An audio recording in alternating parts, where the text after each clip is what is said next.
Teman-temanku, Shalom, puji Tuhan, seorang wanita keturunan Sunda dan Arab akhirnya bisa mengerti, bisa percaya dan menerima kebenaran Tuhan Yesus Kristus. Seperti apa kisah lengkapnya sehingga wanita ini meninggalkan keyakinan yang lama menjadi seorang yang percaya kepada Tuhan Yesus? Saksikan video ini, jangan di skip, dan semoga memberikan pencerahan ya.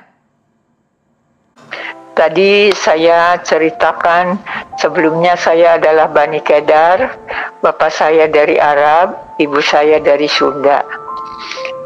Waktu itu saya sebetulnya ingin meninggal karena perdarahan terus. Jadi kepercayaan kalau meninggal sana dosanya diampuni. Tapi ternyata lain, apa yang dipikirkan manusia, kehendak Tuhan lain.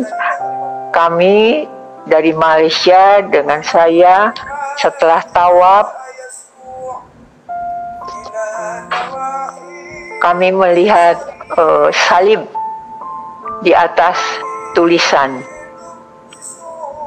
Sesudah itu di Madinah, di tempat makamnya Nabi Muhammad, dengan tiba-tiba ketika saya sholat subuh sedang baca Qul a'udzu birabbinas malikinas ilahinas, itu dengan tiba-tiba saya melihat ada seorang laki-laki pakai jubah tinggi setinggi melebihi makamnya Nabi Muhammad. Tapi setelah itu saya pingsan karena melihat sinar dari kepalanya itu. Ternyata waktu pingsan saya dibawa ke awan-awan. Setelah di awan-awan, entah dari apa kok dari mulut ini mengatakan, Isa, Isa, Isa, aku nggak mau mati di sini. Aku mau dikumpulkan dulu dengan anak-anak gitu. Akhirnya karena saya menendang kaki, tangan juga ikut ke kanan ke kiri, jadi mereka marah. Ibu kok sholat subuh dikatakan Isa, ibu rupanya kemasukan setan, katanya begitu. Tapi ya puji Tuhan, setelah saya merenungkan, akhirnya setelah saya pulang, saya membaca Taurat dan Injil dari Al-Quran. Ternyata saya baru tahu bahwa Alkitabah itu adalah untuk Taurat dan Injil, kitab suci umat Nasrani. Kalau Alkitabi adalah Al-Quran. Jadi artinya kitab suci umat Islam. Dan waktu saya belajar di sana, yang diajarkan tuh yang terpenting, ibu harus mengerti bahwa di dalam surat Nabi Muhammad diturunkan ada ayat yang hak, ada yang batil. Nah itu harus tahu perbedaan antara yang hak dengan yang batil. Akhirnya baru saya tahu kok pengajarannya lain dah. Yang hak yang bagaimana? Yang hak tuh yang membenarkan isi kitab-kitab sebelumnya. Contoh Ali Imran, bahwa Al-Quran itu membenarkan isi kitab-kitab sebelumnya. Jadi di situ ada Allah berfirman, Hei Isa, aku akan mewafatkanmu dan mengangkatmu ke sisiku, dan pengikutmu akan kujadikan lebih mulia atau di atas orang-orang kafir sampai hari kiamat.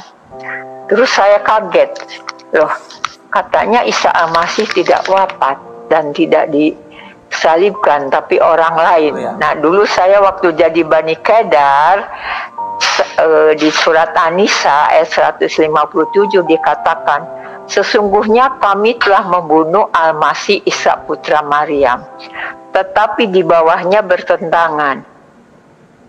Isa tidak mati dan tidak disalibkan, karena yang disalibkan orang lain. Nah itu saya waktu masih Bani Kedar percayanya itu bahwa Isa tidak mati, tidak wafat dan tidak disalibkan, tapi Isa diangkat ke sisi Allah.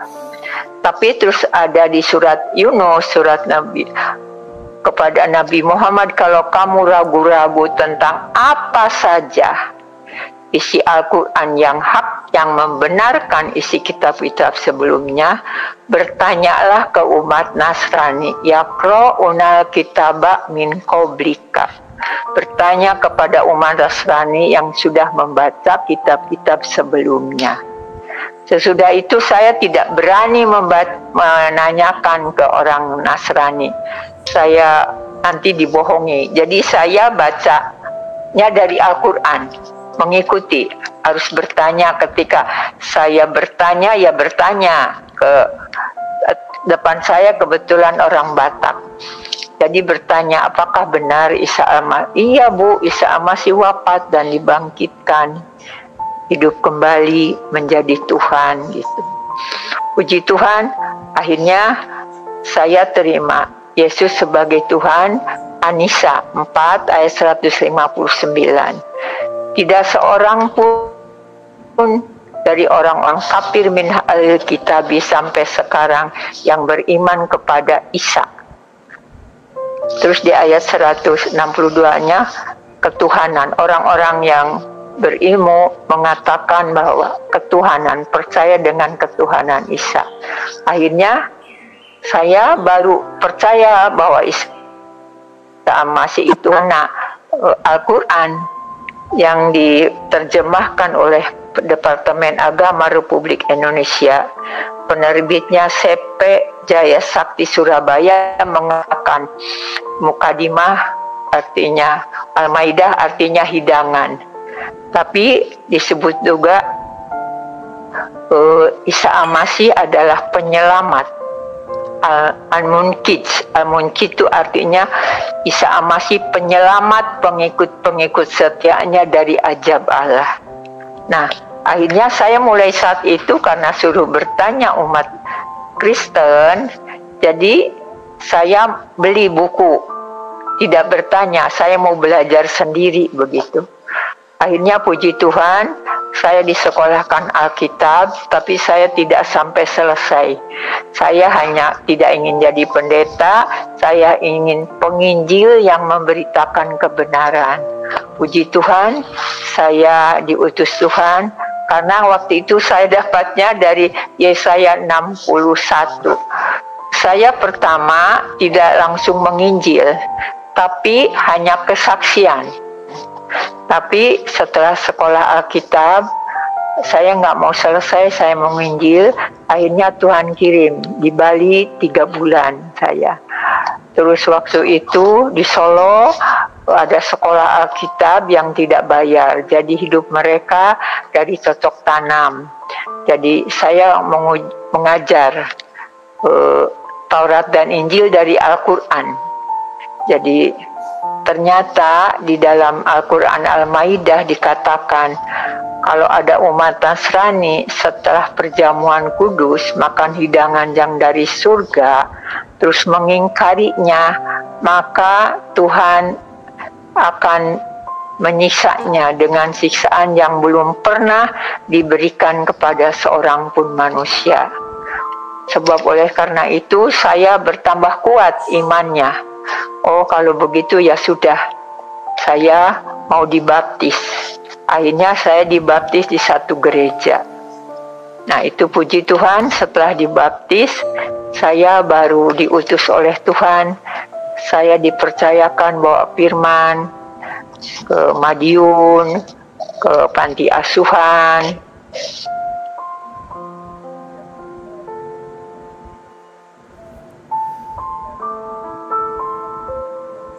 Ke Surabaya, ke Bali, ya puji Tuhan di Bali kemuliaan Tuhan dinyatakan, sampai ada orang-orang yang dibaptis. Pokoknya setiap saya yang saya singgahi, yang saya sampaikan firman, itu puji Tuhan ada aja orang yang dibaptis itu. Dan puji Tuhan hanya setelah COVID ini saya tidak melayani lagi, cuma dengan doa. Sekarang hanya dengan doa syafaat saja. Puji Tuhan, dengan pujian dan dengan penyembahan itu merasa hadirat itu hadir, hadirat Tuhan hadir. sehingga saya bisa berbicara, bisa ada kiriman dari Bali anak-anak muda, tolong Oma doakan, ya puji Tuhan dia bisa sampai memberitakan keselamatan kepada ke pulau-pulau. Ya puji Tuhan lah. Begitu juga yang di Bandung, ada orang yang mau jual tanah, terus ada suatu pabrik ingin ada jemaatnya, pekerjanya 30 orang. Saya kasih buku aja supaya dia bisa menelaah sendiri, tidak bisa dipaksakan. Jadi puji Tuhan, memang penderitaan juga ada. Saya pernah dipanggil karena waktu itu saya ngajar kepada anak-anak Kristen, tapi oleh anak Kristen diberikan kepada temannya. Akhirnya saya dipanggil, foto-foto waktu sedang menunaikan ibadah haji diambil semua, dilihatkan. Ya saya lihat, silahkan, saya memang sudah haji gitu. Tapi waktu diminta pulang, tidak ada yang ngaku, nggak tahu gitu. Tapi puji Tuhan, bukan saya yang bicara, tapi Roh Kudus yang berbicara. Jadi saya tidak mengkristenkan kok. Saya mah mengajarkan agama Allah. Karena di dalam Al-Quran, As-Sajadah, ajaran Isa Masih adalah agama Allah yang benar. Karena diperlengkapi dengan petunjuk jalan yang lurus, yaitu jalan orang-orang yang diberi hikmat, bukan jalan orang-orang yang sesat dan yang dimurkai. Nah, mulai saat itu saya dipercayakan Tuhan, sekalipun COVID, saya masih hubungan dengan orang-orang Bali. Kita berdoa syafaat. Anak-anak muda yang ada persekutuan Gunung Sion juga minta saran bagaimana Ibu caranya supaya saya mendapatkan jiwa-jiwa. Kamu harus kasih, saya bilang. Galatia 5 ayat 22 sampai 23 itu, kamu harus ada di dalam hati kamu, dan kamu harus menjadi prajurit upahan Tuhan. Jadi jangan takut, jangan khawatir, saya bilang gitu. Ya puji Tuhan, sampai sekarang ya saya masih hubungan dengan yang di Bali, dengan yang di Bandung, maupun yang di Surabaya. Ya ada orang Nasrani mau menikah dengan wanitanya dari Muslim.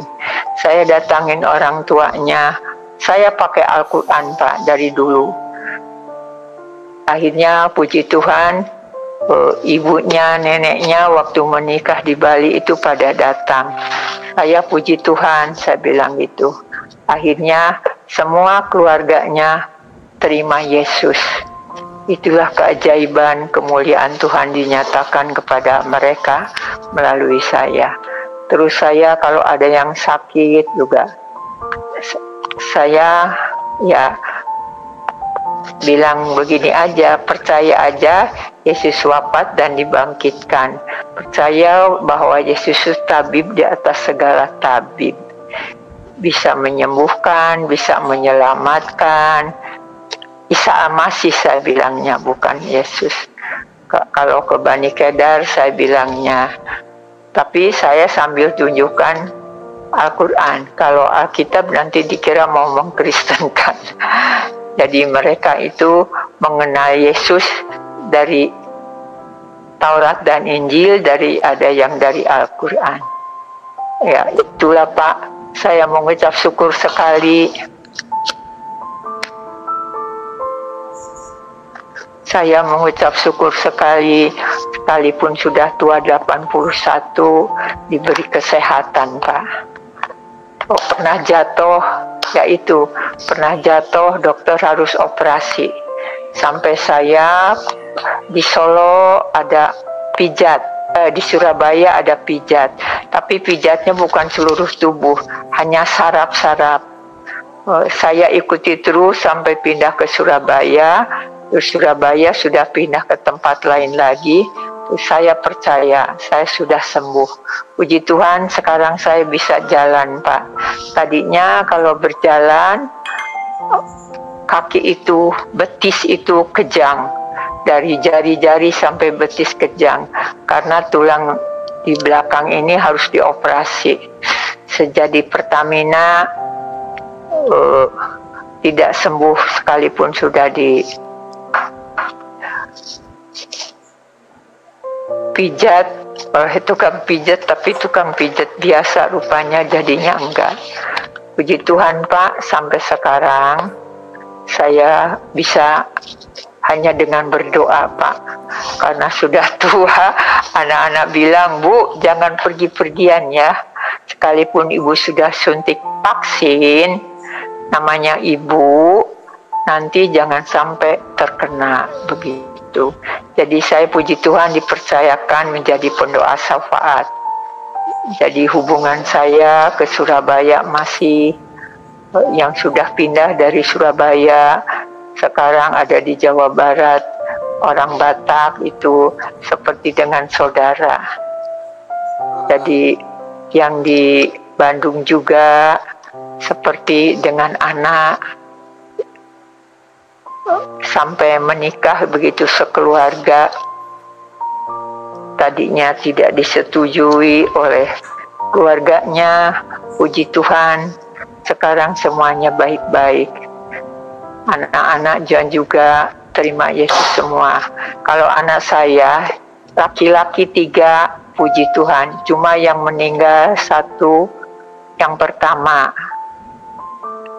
Puji Tuhan, terus yang sekarang anak laki-laki 2 sudah terima Yesus.